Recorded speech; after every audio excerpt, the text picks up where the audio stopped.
जय श्री कृष्ण दोस्तों। हर माँ के लिए सबसे खास पर्व अहोई अष्टमी।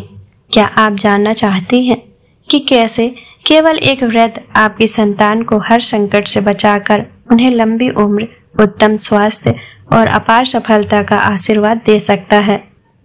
आज की इस वीडियो में हम जानेंगे संतान की रक्षा करने वाली अहोई माता की संपूर्ण पौराणिक कथा, व्रत खोलने के लिए तारों को देखने का सबसे सटीक शुभ मुहूर्त, दीवार पर अहोई माता का चित्र बनाने की सही विधि और पूजा में करवे का प्रयोग क्यों होता है।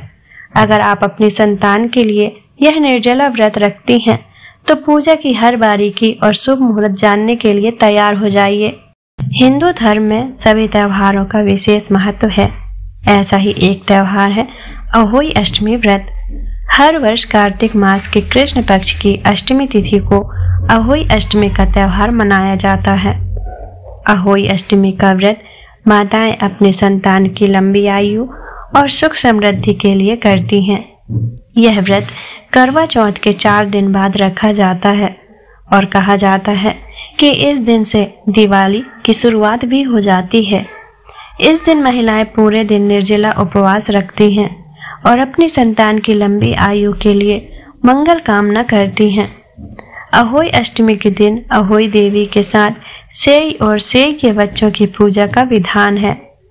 अहोई गेरू आदि के द्वारा दीवार पर बनाई जाती है अथवा किसी मोटे वस्त्र पर होई गाड़कर पूजा के समय उसे दीवार पर टांग दिया जाता है। संपन्न घर की महिलाएं चांदी की होई भी बनवाती हैं। होई के चित्रांकन में ज्यादातर 8 कोष्ठक की एक पुतली बनाई जाती है। उसी के पास स्याहू तथा उसके 7 बच्चों की आकृतियां बना दी जाती हैं। शाम को सूर्यास्त के बाद जब तारे निकल जाते हैं तो अहोई माता की पूजा प्रारंभ होती है।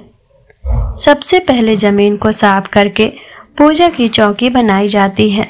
फिर एक लोटे में जल भरकर उस पर शतिया बना लें और कलश की भांति चौकी के एक कोने पर रखें और भक्ति भाव से पूजा करें और बाल बच्चों के कल्याण की कामना करें। साथ ही अहोई अष्टमी के व्रत कथा का श्रद्धा भाव से श्रवण करें और अहोई माता की आरती करें। पूजा के लिए माताएं चांदी के एक अहोई भी बनवा सकती हैं, जिसे बोलचाल की भाषा में स्याऊ भी कहते हैं। उसमें चांदी की 2 मोती डालकर विशेष पूजन किया जाता है। जिस प्रकार गले के हार में पेंडल लगा होता है उसी प्रकार चांदी की अहोई डलवानी चाहिए और लाल डोरे में चांदी के दाने पिरोने चाहिए। फिर अहोई की रोली चावल, दूध व भात से पूजा करें। एक कटोरी में हलवा और रुपए निकाल कर रख दें और गेहूं के 7 दाने लेकर अहोई माता की कथा सुनने। कथा सुनने के बाद अहोई की माला गले में पहन लें। अब पूजा के स्थान पर रखे पैसों को सास के चरण छूकर दे दें। इसके बाद तारे को जल चढ़ाकर व्रत खोल लें। बहुत सी माताएं चंद्रमा को भी जल चढ़ाती हैं। स्याऊ माला को हो सके तो दिवाली तक पहनकर रखें और साफ सफाई का ध्यान रखें। अहोई अष्टमी व्रत कथा। प्राचीन समय में एक साहूकार था जिसके 7 बेटे और 7 बहुएं थीं। साहूकार की एक बेटी भी थी जो दीपावली में ससुराल से मायके आई थी। दीपावली पर घर को लीपने के लिए 7 बहुएं मिट्टी लाने जंगल में गईं तो ननंद भी उनके साथ चली गई। साहूकार की बेटी जहां मिट्टी काट रही थी उस स्थान पर स्याहू अपने 7 बेटों के साथ रहती थी। मिट्टी काटते हुए गलती से साहूकार की बेटी की खुरपी की चोट से स्याऊ का एक बच्चा मर गया। स्याऊ इस पर क्रोधित होकर बोली, मैं तुम्हारी कोख बांधूंगी। स्याऊ के वचन सुनकर साहूकार की बेटी अपने 7 भाभियों से एक एक कर विनती करती है कि वह उसके बदले अपनी कोख बंधवा लें। सबसे छोटी भाभी ननद के बदले अपनी कोख बंधवाने के लिए तैयार हो जाती है। इसके बाद छोटी भाभी के जो भी बच्चे होते वह 7 दिन के बाद मर जाते हैं। 7 पुत्रों की इस प्रकार मृत्यु होने के बाद उसने पंडित को बुलवाकर इसका कारण पूछा। पंडित ने सुरही गाय की सेवा करने की सलाह दी। सूर्य ही सेवा से प्रसन्न होती है और उसे स्याहू के पास ले जाती है। रास्ते थक जाने पर दोनों आराम करने लगते हैं। अचानक साहूकार की छोटी बहू की नजर एक ओर जाती है। वह देखती है कि एक सांप गरुड़ पंखनी के बच्चे को डसने जा रहा है और वह सांप को मार देती है। इतने में गरुड़ पंखनी वहां आ जाती है और खून बिखरा हुआ देखकर उसे लगता है कि छोटी बहू ने उसके बच्चे को मार दिया है। इस पर वह छोटी बहू को चोंच मारना शुरू कर देती है। छोटी बहू इस पर कहती है कि उसने तो उसके बच्चे की जान बचाई है। गरुड़ पंखनी इस पर खुश होती है और सूर्य ही सहित उसे स्याहू के पास पहुंचा देती है। वहां स्याहू छोटी बहू की सेवा से प्रसन्न होकर उसे 7 पुत्र और 7 बहुएं होने का आशीर्वाद देती है। स्याहू के आशीर्वाद से छोटी बहू का घर पुत्र और पुत्र वधुओं से हरा भरा हो जाता है। अहोई अष्टमी में करवे का उपयोग क्यों किया जाता है? अहोई अष्टमी के व्रत में करवे का उपयोग करना एक महत्वपूर्ण परंपरा है। इसके पीछे मुख्य रूप से 2 कारण हैं जो व्रत के मूल उद्देश्य से जुड़े हैं। अहोई अष्टमी का करवा चौथ से संबंध और परंपरा का निर्वाह। अहोई अष्टमी का पर्व करवा चौथ के ठीक 4 दिन बाद आता है। दोनों ही व्रत कार्तिक मास के कृष्ण पक्ष में पड़ते हैं। करवा चौथ पर जिस करवे का प्रयोग चंद्रदेव को अर्घ्य देने के लिए किया जाता है, उसी करवे या उसी प्रकार के छोटे करवे का उपयोग अहोई अष्टमी की पूजा में भी किया जाता है। यह दर्शाता है कि विवाहित स्त्री द्वारा पति की लंबी आयु और संतान की लंबी आयु के लिए किए जाने वाले त्याग और संकल्प में एक निरंतरता है। यह परंपरा इस बात का प्रतीक है कि करवा चौथ के व्रत से शुरू हुई सौभाग्य और परिवार की मंगल कामना की श्रृंखला अहोई अष्टमी तक जारी है। जलपात्र और संतान के बीच संबंध।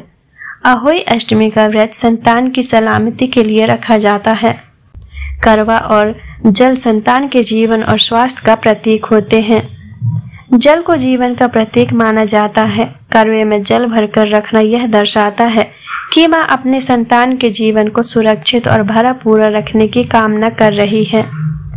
पूजा में करवे का उपयोग करवे वाली माता को यह संदेश देता है कि माता ने व्रत के सभी नियमों का पालन किया है और अब वह जल और जीवन की कामना लेकर उनकी शरण में आई है। पूजा में करवे का उपयोग कैसे किया जाता है? पूजे के लिए एक छोटा करवा लिया जाता है। इसमें पानी भरकर रखा जाता है। कुछ स्थानों पर इसमें सत्तू या अनाज भरकर भी रखा जाता है। पूजा के बाद कुछ जगहों पर इस करवे के जल अनाज को संतान को पिलाया या खिलाया जाता है या फिर ब्राह्मण को दान कर दिया जाता है ताकि व्रत का पुण्य सीधे संतान को प्राप्त हो।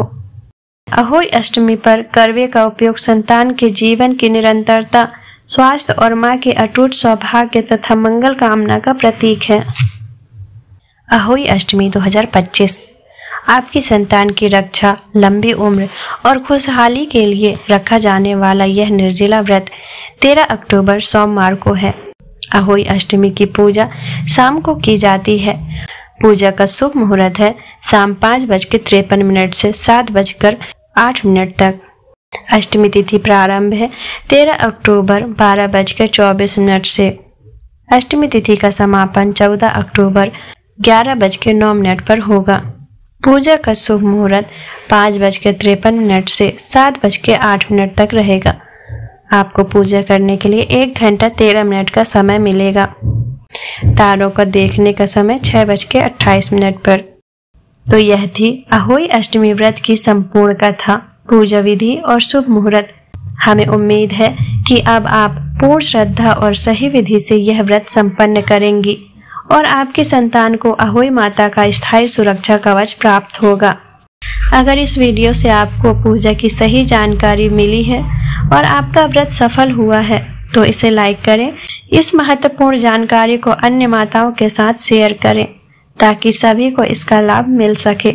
कमेंट में अपनी संतान के लिए आशीर्वाद मांगते हुए लिखिए जय अहोई माता। ऐसी ही धार्मिक कथाओं और शुभ मुहूर्त के लिए हमारे चैनल को सब्सक्राइब करें। आपकी संतान सदा सुखी और दीर्घायु रहे।